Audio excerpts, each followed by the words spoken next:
வணக்கம் சலீம். இந்த ஆர்டர்ல எக்ஸாக்ட் டீடைல்ஸ் என்ன சொல்றாங்க? அந்த ஆர்டரோட டீடைல்ஸ் முழுசா விளக்க முடியுமா?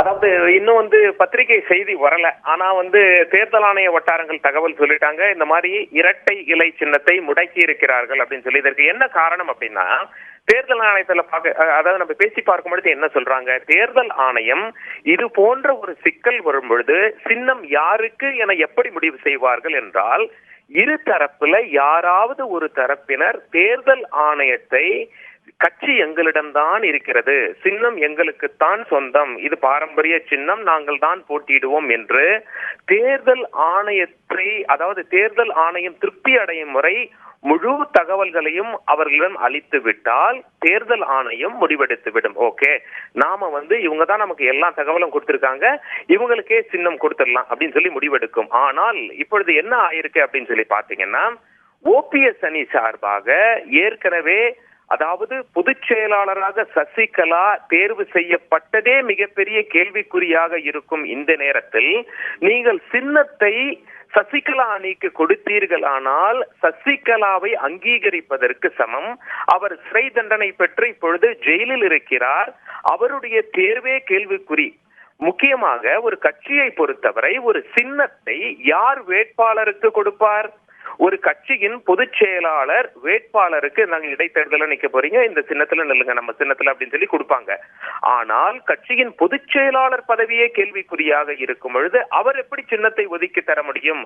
ஆதலால் சின்னத்தை எங்களுக்கு கொடுங்கள், நாங்க தான் உண்மையான அதிமுக, ஜெயலலிதா இருக்கும் பொழுது அடுத்த கட்ட பதவியில் இருப்பவர்கள் எல்லாம் எங்கள் அணியில் இருந்தவர்கள் தான் என ஓபிஎஸ் அணியினர் வாதத்தை முன்வைத்தார்கள். வாதத்தை முன்வைத்தது மட்டும் இல்லாமல் 6000 டாக்குமெண்ட்ஸ் கொடுக்கறாங்க. அதாவது 6000 பேர் கையெழுத்து போட்டு ஓபிஎஸ் அணியர் என்ன சொல்றாங்க அப்படின்னா, 6000 பேரும் நிர்வாகிகள், இந்த நிர்வாகிகளுக்கு கீழே நிறைய பேர் இருக்காங்க, கட்சியில நிறைய பேர் எங்களுக்கு சப்போர்ட் பண்றாங்க அப்படிங்கிற ஒரு வாதத்தை முன்வைத்தார்கள். உடனே சசிகலா தரப்புல என்ன சொன்னாங்கன்னா, 6000 நிர்வாகிகள்னு சொல்றீங்க, நிர்வாகிகளுக்கு ஒவ்வொரு நிர்வாகிக்கு கீழேயும் சுமார் ஒரு 200, 300, 400, 500 சொல்றீங்க, ஆனா அதெல்லாம் சட்டப்படி ஏற்றுக்கொள்ளப்படக்கூடாது. 6000 கையெழுத்து போட்டீங்கன்னா 6000 பேர் உங்க பின்னாடி இருக்காங்கன்னு தான் அர்த்தம்.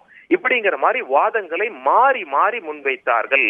அப்படி இருக்கும்போது நமக்கு ஒரு பிரத்யேக தகவல் கிடைச்சது. அதாவது ஓபிஎஸ் அணியினர் என்ன பண்ணாங்க, அந்த முக்கியமான புத்தகங்கள்லாம் எடுத்துட்டு போயிட்டாங்க. சட்ட புத்தகங்கள், இந்திய தேர்தல் ஆணையம் சம்பந்தமான சட்ட புத்தகங்கள், ஏற்கனவே கொடுத்த தீர்ப்பு, இந்த விதிகள்லாம் எடுத்துட்டு போயிட்டு வாசித்து காண்பிக்கிறார்கள். தேர்தல் ஆணையர்கள் முன்னால் என்னென்ன வாசித்து காண்பிக்கிறார்கள் அப்படின்னு சொல்லி பார்க்கும் பொழுது, குற்றம் சென்று சிறை செல்பவர்கள் 2 வருஷத்துக்கு மேல இருந்தா தீவிர அரசியலில் ஈடுபடக்கூடாது அப்படின்னு சொல்லி உடனே தேர்தல் ஆணையர் சொன்னாங்களாம், எங்க அந்த விதியை மறுபடியும் ஒரு முறை வாசிச்சு காட்டுங்க அப்படின்னு சொல்லிட்டு மீண்டும் இவங்க சந்தோஷமா அந்த விதியை வாசித்து காண்பித்திருக்கிறார்கள்.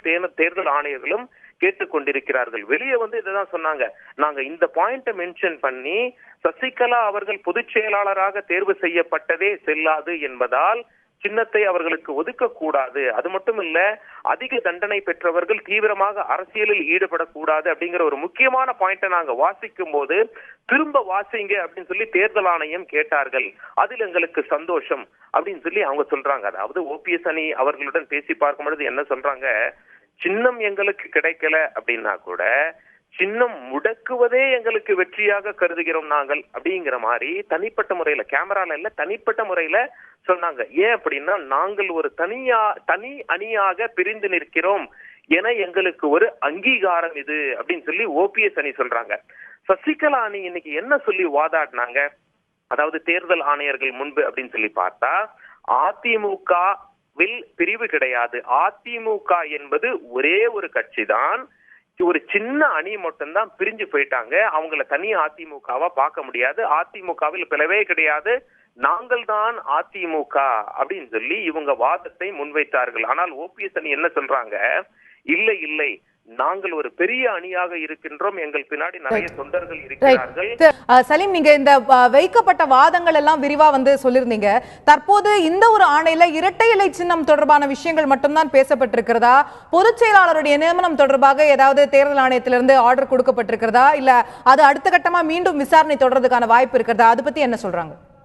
இன்னைக்கு இந்த வாதங்கள் ஆரம்பிக்கும் போதே தேர்தல் ஆணையர் என்ன சொல்லிட்டாங்க அப்படின்னா, அதாவது பொதுச் செயலாளராக தேர்வு அப்படிங்கறது நாம அடுத்து பேசுவோம். இன்னைக்கு நாம சின்னத்தை பத்தி மட்டும் பேசுவோம். ஏன்னா இடைத்தேர்தல் வரவிருக்கிறது. நாங்க தேதியும் அறிவிச்சிட்டோம், ரிசல்ட் என்னைக்குன்னு சொல்லிட்டோம். மும்முரமாக வேலை நடக்கிறது. நாளை வேட்புமனு தாக்கல் செய்ய கடைசி நாள் என்பதால் அதை பத்தி முதல்ல பேசுவோம் அப்படின்னு சொல்லிட்டாங்க. இன்ஃபேக்ட் எல்லாம் முடிஞ்சு மாலை 5 மணிக்கு சசிகலா அவர்களுடைய அணியில திரு நவநீத கிருஷ்ணன் அவர்கள் வெளியே வரும்பொழுது நவநீத கிருஷ்ணன் அவர்களிடம் கேட்க நேரிட்டது, இன்று முடிவு எதை பத்தி வரும் அப்படின்னு சொல்லி. திரு நவநீத கிருஷ்ணன் அவர்கள் தெளிவா சொன்னாங்க, இன்று முடிவானது இரட்டை இலை சின்னம் யாருக்கு என்றுதான் வரும் அப்படின்னு சொன்னாங்க.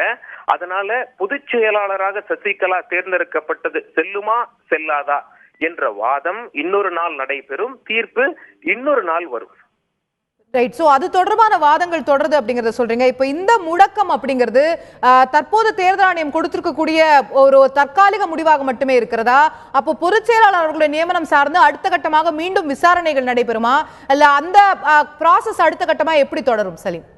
இப்போ இது ஒரு தற்கால நடவடிக்கை தான். இப்போ ஆங்கிலத்துல ஃப்ராசன் அப்படின்னு சொல்றாங்க. மறுபடியும் சின்னத்தை நாங்கள் முடக்கவில்லை அப்படின்னு சொல்லிட்டா டீஃப்ராசன் அப்படின்னு சொல்லிடுவாங்க. இப்ப திரு மாஃபாய் பாண்டியராஜன் அவர்கள் பேசும்போது கூட என்ன சொன்னார் அப்படின்னா, எங்களுக்கு இன்னும் அதிகாரப்பூர்வ தகவல் வெளியாகல அப்படின்னாரு. பத்திரிகைக்கும் அதிகாரப்பூர்வ தகவல் இன்னும் வெளியாகல. ஆனா தேர்தல் ஆணைய வட்டாரங்கள் ரொம்ப தெளிவா சொல்றாங்க, சின்னம் முடக்கப்பட்டு விட்டது அப்படின்னு சொல்லிட்டு. இது ரொம்ப இன்ட்ரெஸ்டிங்கா இருக்கும். இன்னைக்கு டெவலப்மெண்ட்ஸ் எல்லாம் பார்த்தா 5 மணிக்கு காலையில 10 மணிக்கு காலையில 10:30க்கு ஆரம்பித்தது இந்த விசாரணை. மாலை 5 மணி வரைக்கும் நடைபெற்றது. ஓபிஎஸ் அணி என்ன பண்ணாங்க, வெளியே வந்தார்கள். வெளியே வந்த பிறகு அவர்கள் முகத்தில் ஒரு சந்தோஷத்தை பார்க்க முடிந்தது. அவங்களே சசிகலா அணியிடம் போய் 2 பேருமே இரட்டை இலை அப்படிங்கிற சிம்பிள்ல தங்களுடைய விரலில் காட்டினார்கள். இதை கேமராக்களும் படம் பிடித்தன. இது ஒரு பக்கம் இருக்கையில இதெல்லாம் முடிஞ்ச பிறகு தேர்தல் ஆணையர்கள் கலந்து ஆலோசித்தார்கள். பிறகு முடிவை அறிவித்து விட்டு வீட்டுக்கு சென்று விட்டார்கள். எல்லா டாக்குமெண்ட்டும் கடைசியில டைப் பண்ண பிறகு தேர்தல் ஆணையர்கள் அவர்களுடைய வீட்டில் கொண்டு வந்து கையெழுத்து வாங்கிய பிறகு முதலில் அரசியல் கட்சிகளுக்கு தான் இது அனுப்பப்படும். அதாவது யார் புகார் கொடுத்தா, யார் இன்னைக்கு விசாரணைக்கு வந்தாங்களோ அவர்களிடம் முதலில் கொடுக்கப்பட்டு விட்டு